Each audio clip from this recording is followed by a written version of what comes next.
Hello. Today I want to talk about populist presidents who have kind of upset the apple cart. Actually, I don't, not even presidents. I want to talk about a few people throughout history. Donald Trump is one of those people. Love him or hate him, he is the definition of a populist president who upset the apple cart, who doesn't care what the elites think. What usually happens when people like that are not politicians or who come from humble beginnings. Donald Trump didn't come from humble beginnings, but when they gain power, the elite they become part of the elite class, and they don't fight for the people. They're adopted by the elite class. You can see this with Clinton and Clinton's kids and Clinton's wife. He came from humble beginnings, but the family is now part of the elite class, and he governed as part of that elite class. Barack Obama, the same way. Trump is one of the only ones that we've had in our lifetime. Actually, I can only think of one other president like this in the history of the United States, and that was Andrew Jackson. Now let's look at Donald Trump first, and then we'll look at Andrew Jackson. Donald Trump came to power as a populist, a person of the people. That is why, one of the reasons why he has Andrew Jackson in the Oval Office. Andrew Jackson was much the same way. Now, if you look at Donald Trump's policies, they generally have been pro-people, pro-populist. If you look at immigration, unlimited immigration hurts people because it hurts wages. It's bunk to say that immigration doesn't hurt wages. The more people you have for a certain amount of jobs, especially if they're not that skilled, the lower the wages. If you look at one of the reasons why we got out of the Middle Ages was the Black Death came through areas and wiped out 50% of the population. So there was less workers. So when the nobles came after the pandemics were over, the Black Plague was over, they came and said, "All right, peasants, get back to work." And the peasants were like, "Nah, I don't think so. Not today. Today I'm just gonna sit here and rest." And the nobles were like, "Get to work or we can kill you." And the peasants were like, "No, I don't think you're gonna kill me, because if you kill me, you have no one else to work the fields and you're not gonna do it yourself. So I want some things, and then I'll go back to work for you." So immigration is just bad for the people already here, especially unskilled labor. It lowers wages. It keeps wages down. And it even keeps wages down in the tech industry because other workers will work for cheap. So when Donald Trump says immigration needs to be controlled, that is actually for the people in the United States. Same, and it's the same thing with China. When he's putting tariffs on products, he's trying to protect American jobs, because China they subsidize their products so they can sell their products for cheaper than American companies can. So he's leveling the playing field, trying to protect the people, basically. Same thing with not wanting foreign wars. Who fights in the foreign wars usually? The peasants. Who gets rich in the foreign wars? The elite. Same thing with China deals, with the deals with China. It's the elite that are getting rich. Biden, McConnell, his wife, they're getting rich, and the middle class is getting crushed. Same thing with shutdowns. Trump was against shutdowns because it kills the middle class. It kills the regular person. Who's getting rich? Amazon, the big companies are all open. It's the middle class and the mom and pops that are just getting decimated.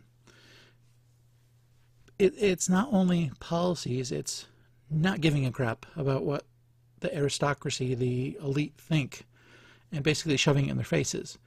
And every politician, including Trump, has been hated for it, absolutely despised by the ruling class. Now, I'm going to go to the other populist president in America's history, not our lifetime, and that was Andrew Jackson.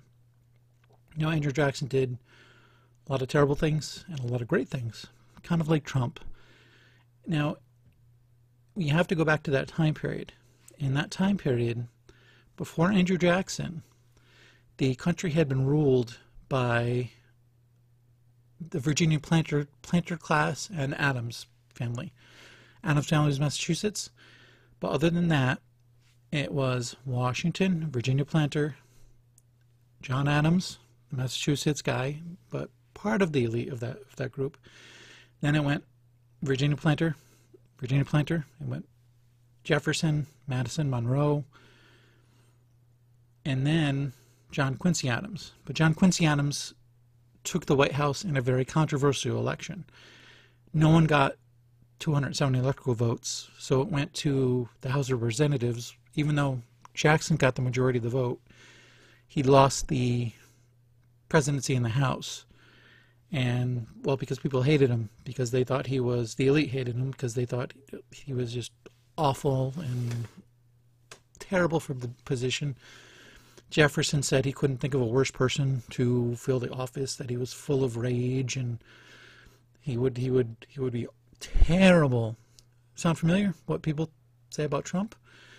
Now, Jackson was a shock to the system, just like Trump was. Jackson, he was an Indian fighter. He was a hard-drinking, swearing, southern, western frontiersman who was a general too. He won the Battle of New Orleans, but he had 2 bullets in his chest from duels that he fought. Somebody tried to assassinate him. It was the first attempted assassination, and the guns misfired. And when the guns misfired, he took his cane and started beating the crap out of the person that tried to assassinate him. Some of the things he did, we don't have a national bank because of him. He thought it would destroy the country, so there's no national bank. He was one of the first presidents to expand the voting franchise. So he gave voting rights to all white males. So not by a lot, but it was considerable for the time, and the people loved him for it.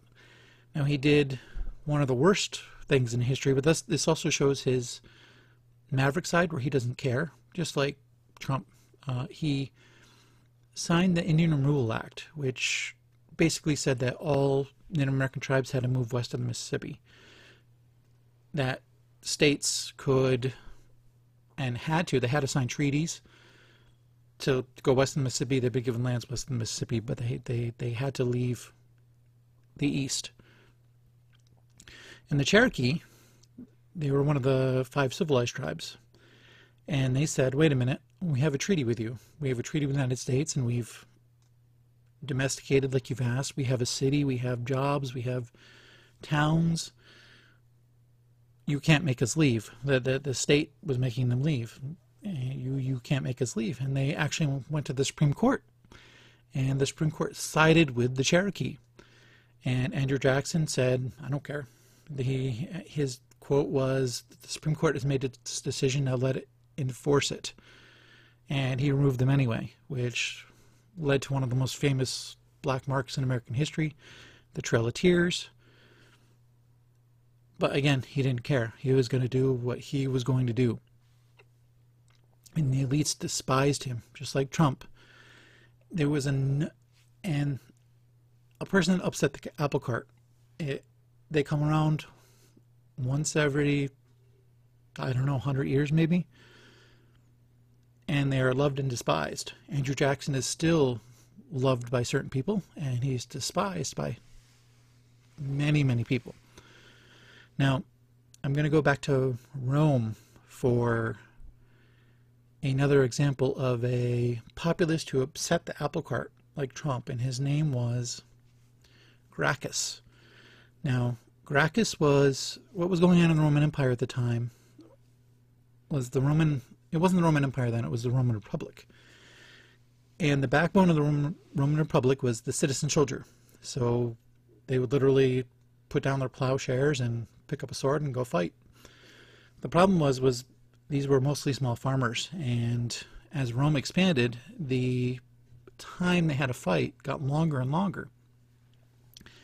And so they'd leave their farms, and their farms would go bankrupt. And so the wealthy elites would buy up their farms, and then the Romans would also take slaves when they conquered someplace. So the people would go out, the farmers would basically go out and fight, win wars, capture slaves that would be bought by the elite class, who would then go to work on their big farms and put more of the small farmers out of business because they couldn't compete with the big farms and the labor was free. So what was happening in Rome, these people were coming back after fighting and they had no home. And so they went to Rome and they joined gangs, and they also were no longer able to serve in the military, because in Rome at the time you had to be a landowner to serve in the military. So Rome was experiencing a manpower shortage, and they were seeing all this social unrest. So Gracchus came in and said, look, what we have to do is give this land to those that don't have any land. And what I'm going to do is I'm going to take it away from the elite. I'm going to take it away from you. You have too much. And I'm going to give it to them. They fought for it. They conquered the land. Anything we conquer is not going to go to you. It's going to go to them. And the Senate hated him, most of it, for it, because they were going to lose property, which they said they owned. And he got... Basically what happened eventually was he did get his reforms through.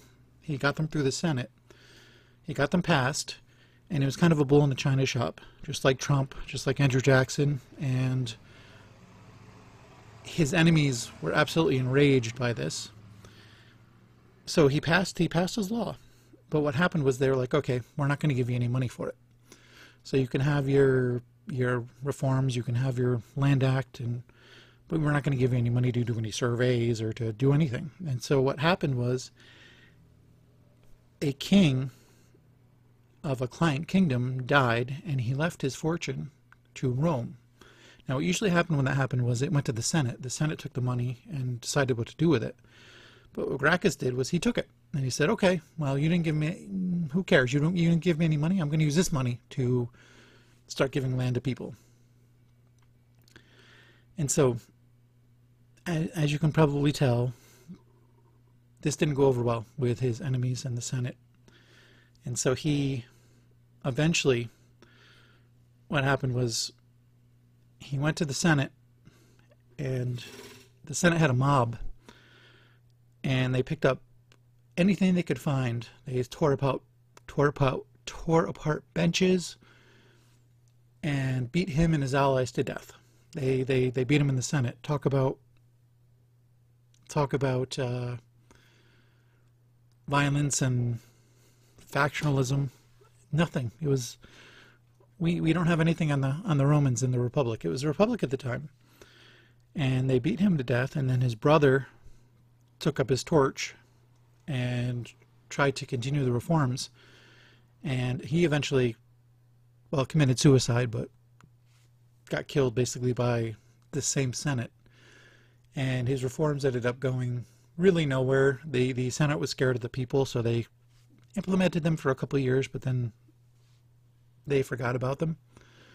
So it's very interesting and I didn't really realize this before I started thinking about this. Trump is a transformational populist figure in the cast of Andrew Jackson, in the cast of Gracchus, that the Republic is never going to be the same. After they're in office, for good or for ill, the Republic's never going to be the same. You'll be talking about Donald Trump for hundreds of years. Joe Biden, no, not so much.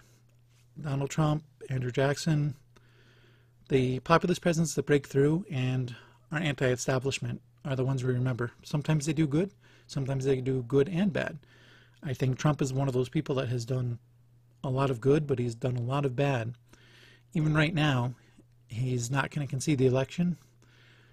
Pure Donald Trump, pure populist, pure I'm not going to listen to anything you say, although I do think he is going to leave the White House.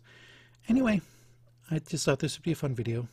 And remember, never to believe in anybody's propaganda, not even your own. Thanks. Bye-bye.